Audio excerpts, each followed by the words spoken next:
Sabarimala സ്വർണ്ണക്കൊള്ളക്കേസിൽ Devaswom board ഉദ്യോഗസ്ഥൻ മുരാരി ബാബുവിനെ 4 ദിവസത്തെ പോലീസ് കസ്റ്റഡിയിൽ വിട്ടു. മുരാരി ബാബുവിനെ ഉണ്ണികൃഷ്ണൻ പോറ്റിക്ക് ഒപ്പമിരുത്തി SIT ചോദ്യം ചെയ്യും. ആവശ്യപ്പെടുന്ന രേഖകൾ നൽകാത്ത ദേവസ്വം ബോർഡ് ഉദ്യോഗസ്ഥർക്കെതിരെ നിയമ നടപടി സ്വീകരിക്കുമെന്നും SIT വ്യക്തമാക്കിയിട്ടുണ്ട്.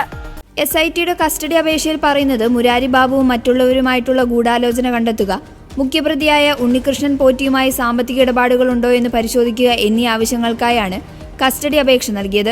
കസ്റ്റഡി അനുവദിച്ചതിനെ തുടർന്ന് SIT സംഘം മുരാരി ബാബുവിനെ റാന്നി കോടതിയിൽ നിന്ന് തിരുവനന്തപുരം ക്രൈംബ്രാഞ്ച് ഓഫീസിലെത്തിച്ചു.